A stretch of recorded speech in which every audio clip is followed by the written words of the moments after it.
This week, the first pro athletes in Kansas City stepped back on a playing field since the COVID-19 pandemic hit.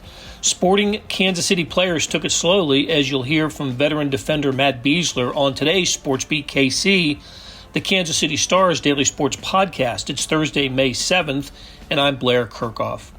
Also, you'll hear from Sporting KC President and CEO Jake Reid, who speaks to the financial impact of losing months of a season and how the game might look upon its return.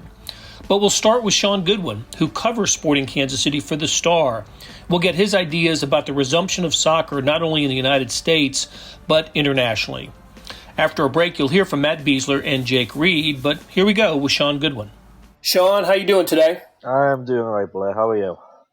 I'm doing great. Hey, so yesterday we heard from Matt Besler and then Sporting Kansas City CEO Jake Reid on a Zoom conference call, because that's how we're communicating these days, on conference calls, mostly on Zoom. Anyway, I thought they were both really interesting, and I think the situation is also pretty pertinent in the sporting world, just because. As far as I know, the MLS is the first American professional sports league to resume practice. I know on a very limited basis.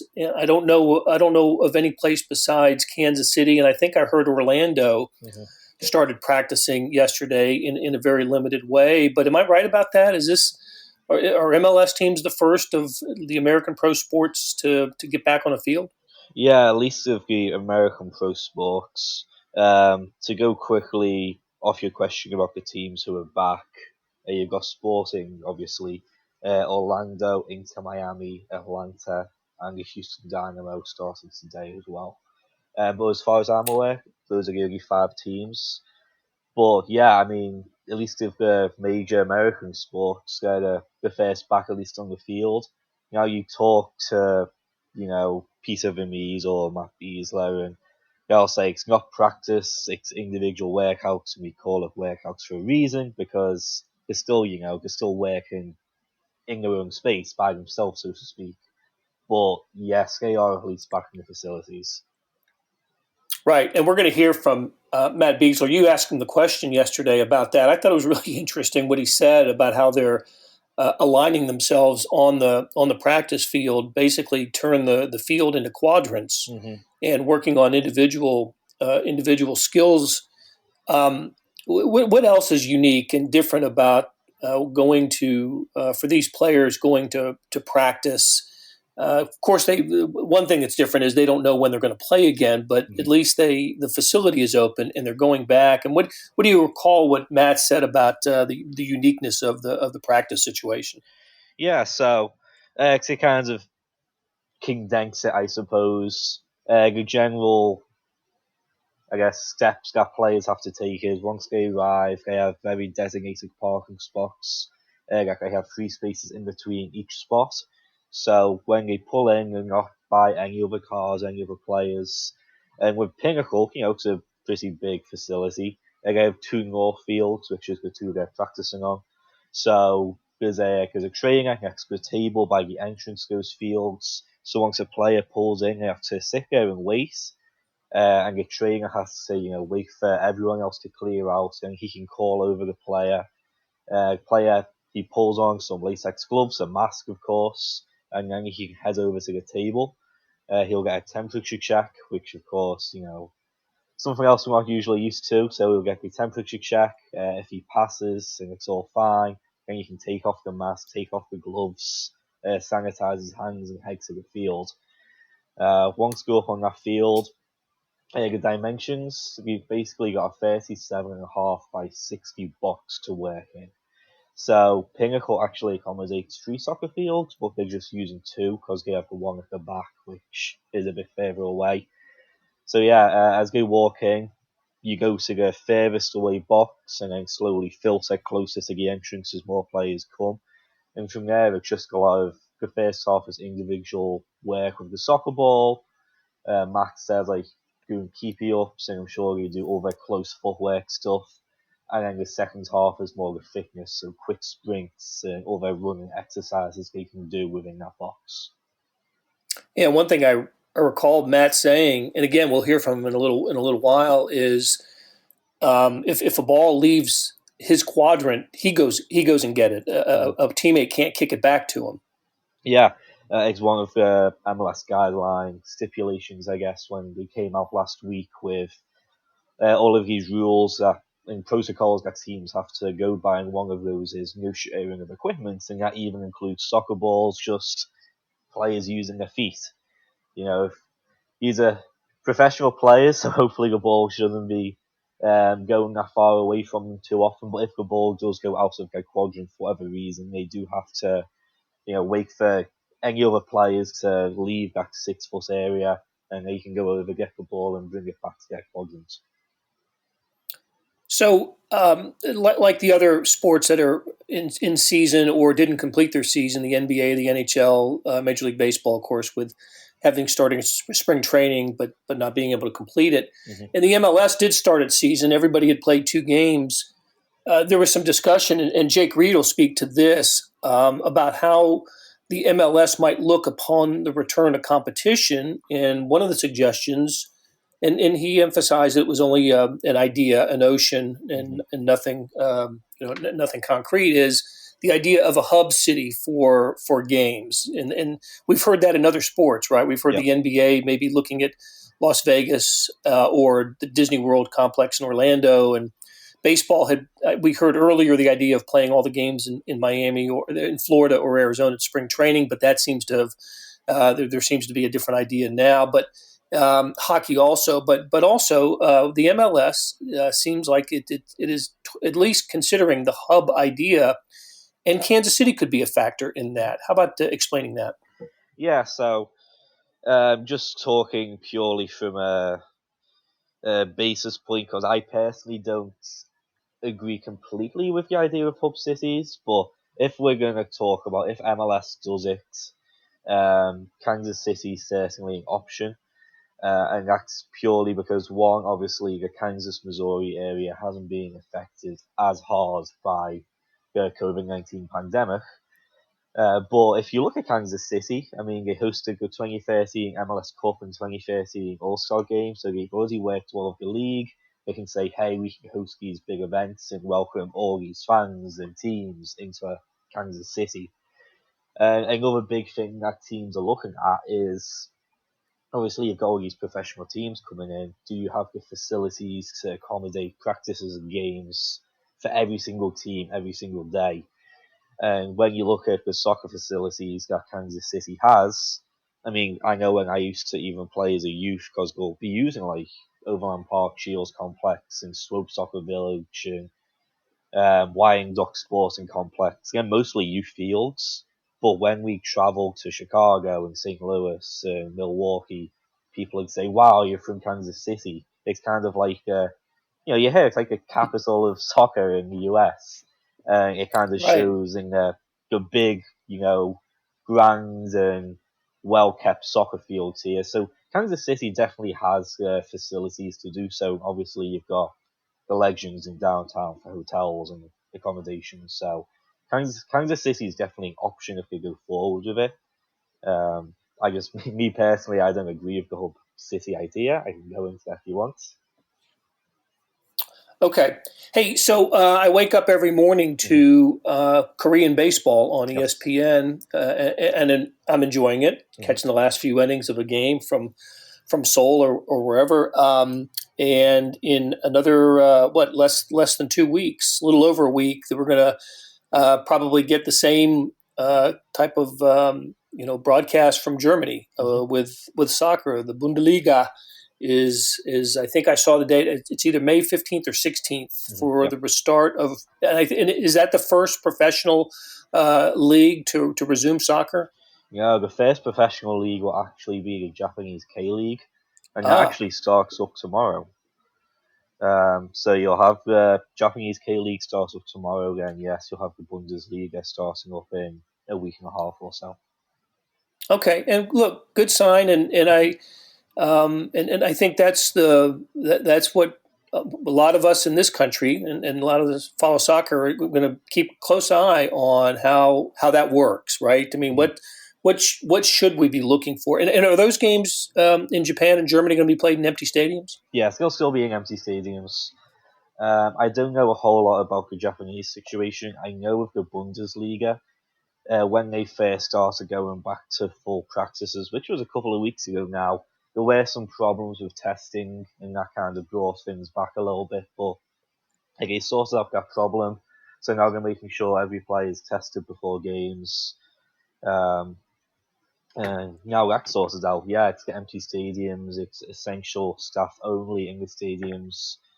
I mean, it'll be how you imagine it. Really, it's going to be the players, the coaches, and I guess just essential staff here, like security around the stadium, and that's it. So you'll be able to hear the players and coaches shouting on TV. But apart from that, it won't be too different to what we're used to.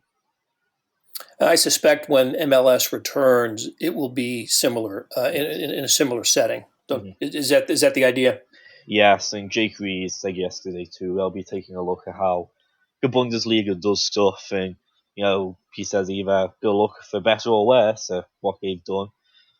So we'll see how Bundesliga plays out once they get back to action. But it's certainly one of the leagues that MLS will be taking a look at, especially if they do want to be one of the first leagues back in league play in the US.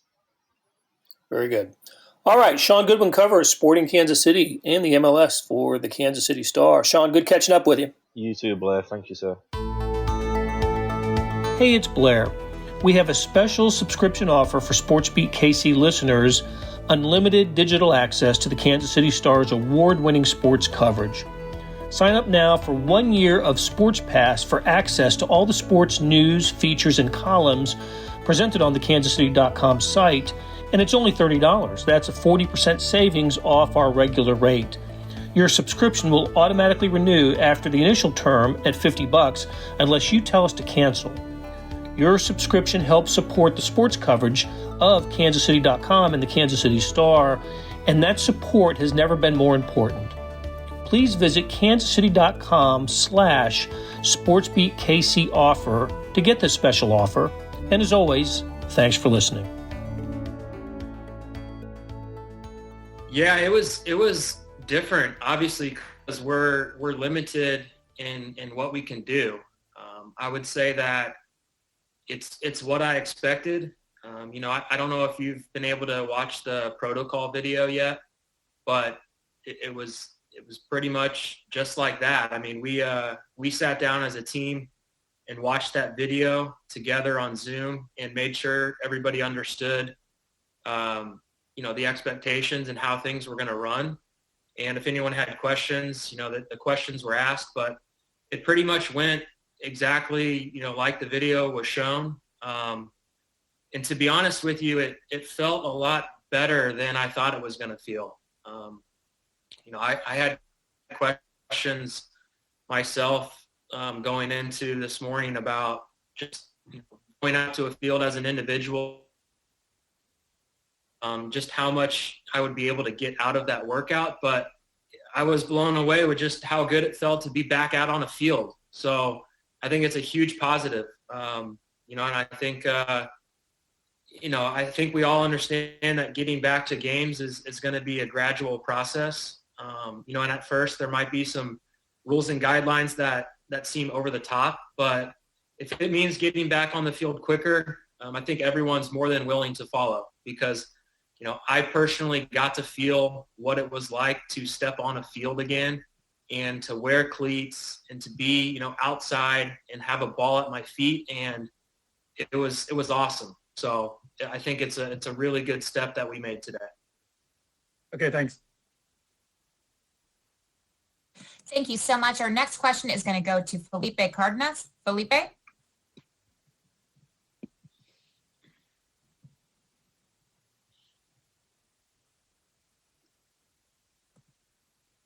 Felipe, your line should be open now.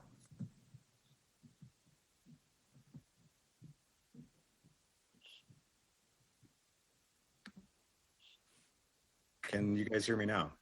We've got you, yes. Okay, awesome. Sorry about that. So Matt, yeah, as you said, being back on the pitch it's got to be great, but how apprehensive were you, just considering the safety measures that are in place, getting out there on the pitch? And then have you spoken with your international teammates as well? And what was their thoughts of going out today? Yeah, so I wasn't apprehensive at all. Mostly excitement to be able to have this opportunity. You asked a good question about our foreign teammates, and that's something that we've focused on a lot during this time of just trying to communicate as much as possible, because everybody's in a different situation. And, being in a foreign country during a time like this, there's certain challenges that go along with that. I also think it's difficult because the timing of when this took place is right at the beginning of the season. So we have a lot of new players that have just got to Kansas City, and they literally just moved into their new home or their apartment. So they've only been living here for about 2 weeks, and now, they've had to stay home and practice social distancing. And so it's a tough time to try and acclimate to a new city where you're uncomfortable. But again, I think our team has done a really good job of communicating expectations and just making sure everybody is as comfortable as possible. And if somebody isn't, then, going through the things we need to go through to help them out. But I would say for the most part, everybody on our team is in. They're excited to be able to have this opportunity. I think one thing to kind of, I guess, mention is every situation is different. So I can only really speak for what it's like here in Kansas City, and the feelings that we have as a team. Other teams might feel different. Other cities have different rules and regulations and a total different feeling. But me personally, I'm comfortable returning, and I'm comfortable returning to normal life. And I think my zip code that I live in, the last I checked, which was 2 days ago, it has 7 confirmed positive cases. So, for me, that doesn't seem like, the risk is as high as some other places. Hey, Matt, thanks for doing this. So just, I don't want to keep on making you answer the same question about returning to training, but kind of on a different angle. And I know it's early, as you said, this is only the first day, but has kind of the plan been relayed to you as to how often you personally will be going to the facility? Is it going to be 5 times a week, 3 times a week, or no clue yet? So it's going to be open for us. I believe it's 4 times a week. Not exactly sure what days those are, but if I had to guess, it could look something like, Monday and Tuesday, you're able to go in if you want. Wednesday's off, and then Thursday, Friday, you can go in if you want again, and then the weekend will be off. Again, I don't have confirmation of that, but I've heard that somewhere around 4 days a week.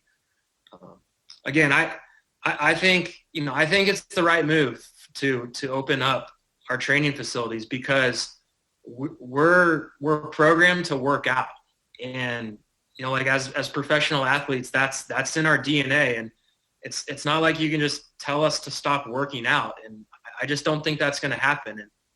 And there's only so much you can do at home, and eventually players are going to go and find another solution, because working out is how we make our living, and our careers depend on whether or not we stay fit. And so providing a safe environment for us to go and do that is to me a big step forward, and one that totally makes sense.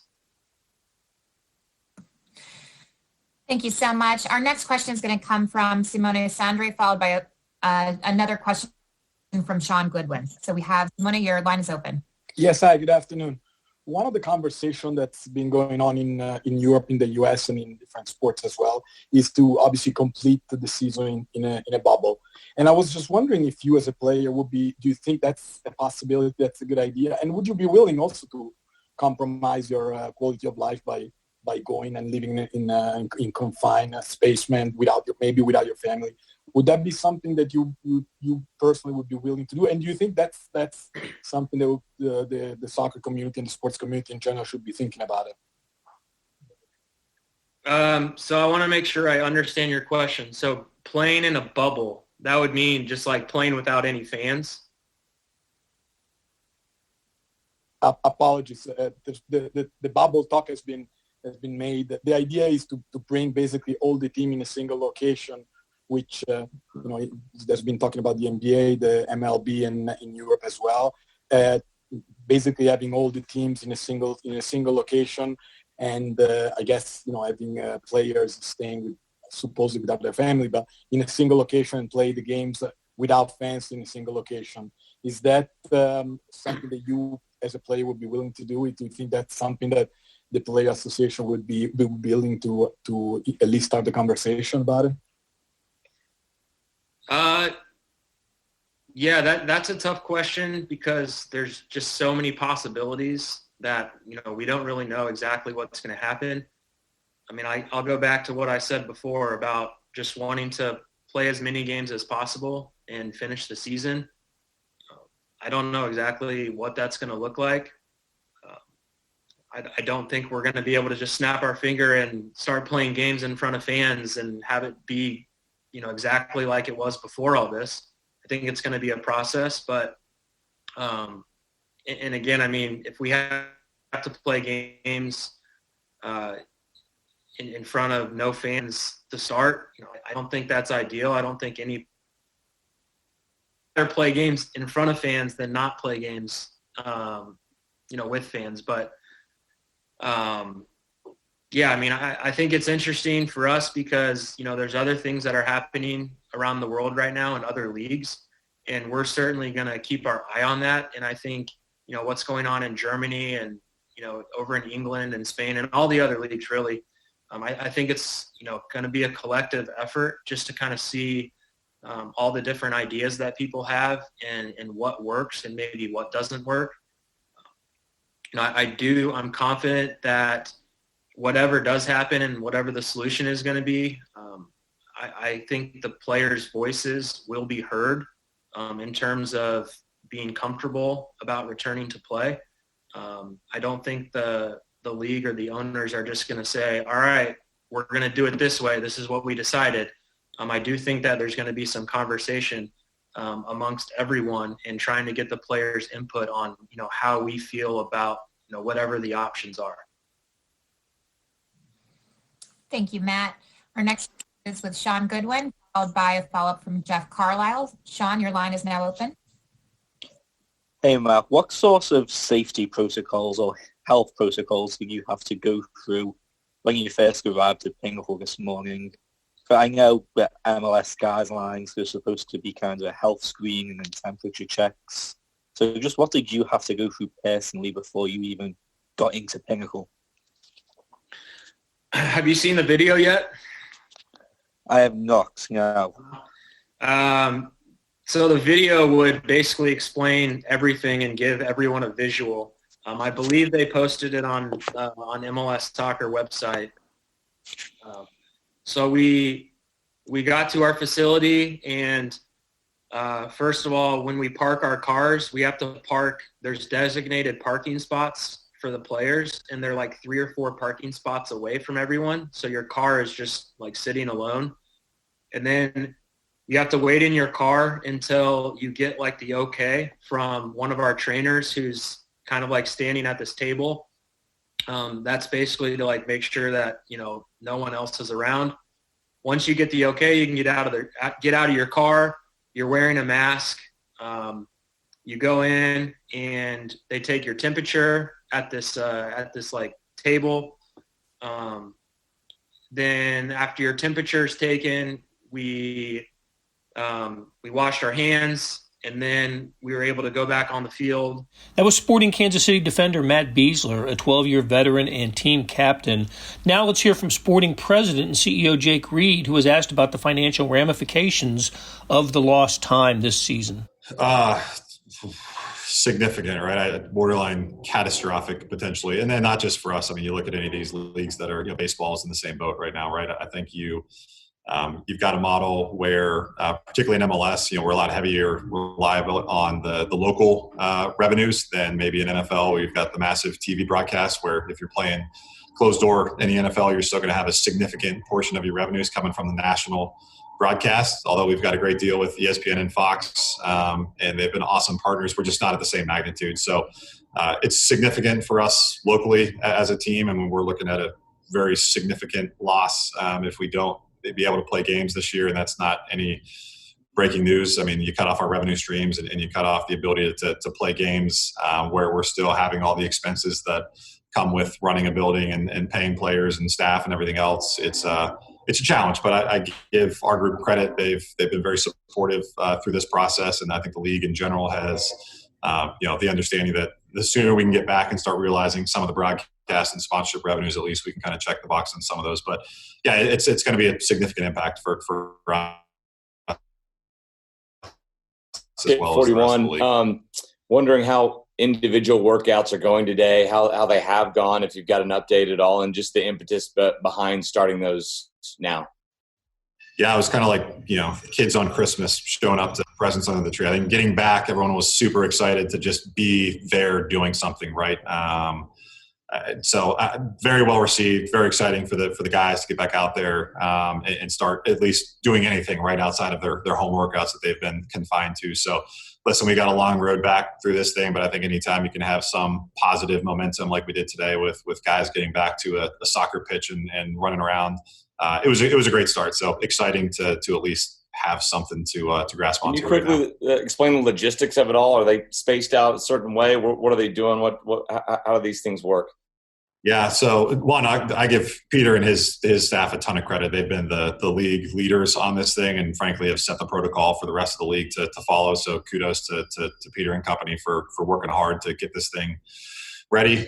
Basically, think of 4 quadrants on the pitch, divided up equally. The guys then can do the individual workouts.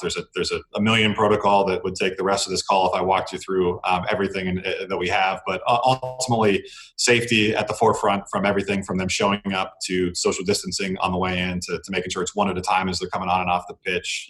Even to the extent if the ball crosses from one quadrant to the other guy can't kick it back. That guy's going to run over and get it. So really have tried to eliminate any contact, any cross-contamination with any of the guys. And so we're probably way over the top on that, but clearly that's going to be the most important piece of this thing, is making sure that the players and staff are safe through this process. Because if we don't get this part right, then going into a smaller group session down the road is just going to even be more delayed. So far, so good. Jake, you didn't mention anything about testing. Are you doing testing? Do you have tests for everybody that's involved? We don't have tests for everyone yet. I don't. That's a great question. I don't think we've done testing yet. Robo, you may know if you want to chime in on this one as well.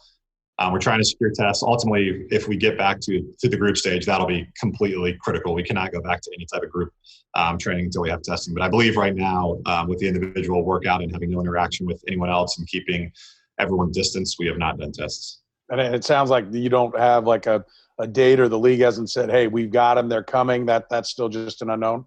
Yeah, correct.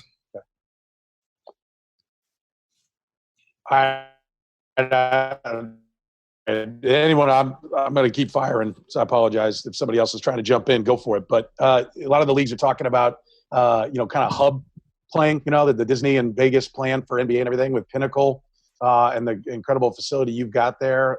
Is there conversations about kind of a hub startup, and is Kansas City perhaps at the forefront of that?